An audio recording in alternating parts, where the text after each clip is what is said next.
নিজেকে সাংবাদিক পরিচয় দিয়ে একটি বেকারি কারখানায় প্রবেশ করে ভিডিও ধারণ এবং পরে ব্ল্যাকমেলের চেষ্টার অভিযোগে এক যুবককে আটক করে পুলিশের হাতে তুলে দিলেন স্থানীয় বাসিন্দারা। ঘটনাটি ঘটেছে সোনামুড়া থানাধীন তামসাবাড়ি এলাকায়। ধৃত যুবকের কাছ থেকে কোনো সংবাদ মাধ্যমের বৈধ পরিচয়পত্র পাওয়া যায়নি বলে দাবি করেছে পুলিশ ও স্থানীয়রা। সোনামুড়া থানাধীন তামসাবাড়ি এলাকায় একটি বেসরকারি কারখানায় নিজেকে সাংবাদিক পরিচয় দিয়ে প্রবেশ করার অভিযোগ ওঠে রাঙ্গামাটিয়া এলাকার বাসিন্দা মাফিজ মিয়ার বিরুদ্ধে। অভিযোগ, কারখানায় মালিকের অনুপস্থিতিতে তিনি মোবাইল ফোনে ভিডিও করা শুরু করেন এবং কর্মচারীদের কারখানার পরিচ্ছন্নতা নিয়ে প্রশ্ন তোলেন। পরে মালিকের সঙ্গে যোগাযোগ করে বিষয়টি মিটিয়ে নেওয়ার জন্য দেখা করার কথাও বলেন বলে অভিযোগ। ঘটনাটি বিষয় জানাজানি হলে স্থানীয় বাসিন্দারা কারখানার সামনে জড়ো হন। অভিযুক্ত সেখানে পৌঁছতেই তাকে আটক করে পরিচয়পত্র ও কোন সংবাদ মাধ্যমে প্রতিনিধিত্ব করেন তা জানতে চাওয়া হয়। স্থানীয়রা জানান তিনি কোনো সন্তোষজনক উত্তর দিতে পারেননি এবং তার কাছে কোনো বৈধ সাংবাদিকতার পরিচয় ছিল না।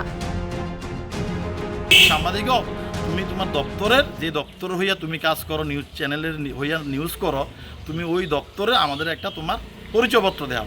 তখন সে বললো আমরা আপনার দেখাইতে এটা আমি বাধ্য না। ঠিক আছে, কারে বাধ্য? প্রশাসনরে দেখাম। ওয়েলকাম, প্রশাসন আইলো। প্রশাসন আইনের পরে সেম কেস, প্রশাসন হেরে নিয়ে গেলো, হেরে বুঝাই দিল যে ভবিষ্যতে ফার্দার যাতে এই কাজ না করে, কোনো জায়গাতে আই কার্ড ছাড়া যাতে প্রবেশ না করে।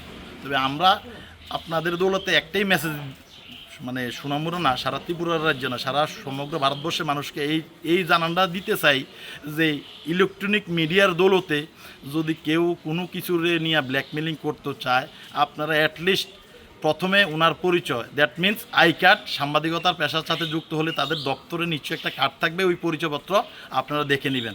দেখে নেওয়ার পরে এনশিওর হবেন যে উনি লোকটা সাংবাদিক কিনা। পরে খবর পেয়ে সোনামুড়া থানার পুলিশ ঘটনাস্থলে পৌঁছে অভিযুক্তকে থানায় নিয়ে যায়। পুলিশও তার কাছ থেকে সংবাদ মাধ্যমের পরিচয়পত্র উদ্ধার করতে পারেনি বলেই জানান পুলিশ আধিকারিক। কারখানার মালিকের দাবি, তাদের কারখানার পরিচ্ছন্নতা ও খাদ্যের গুণাগুণের মান বজায় রাখা হয় এবং সংশ্লিষ্ট দফতরের পক্ষ থেকেও কোনো অভিযোগ নেই। তার অভিযোগ, ব্ল্যাকমেল করে অর্থ আদায়ের উদ্দেশ্যেই এই ঘটনাটি ঘটানো হয়েছে।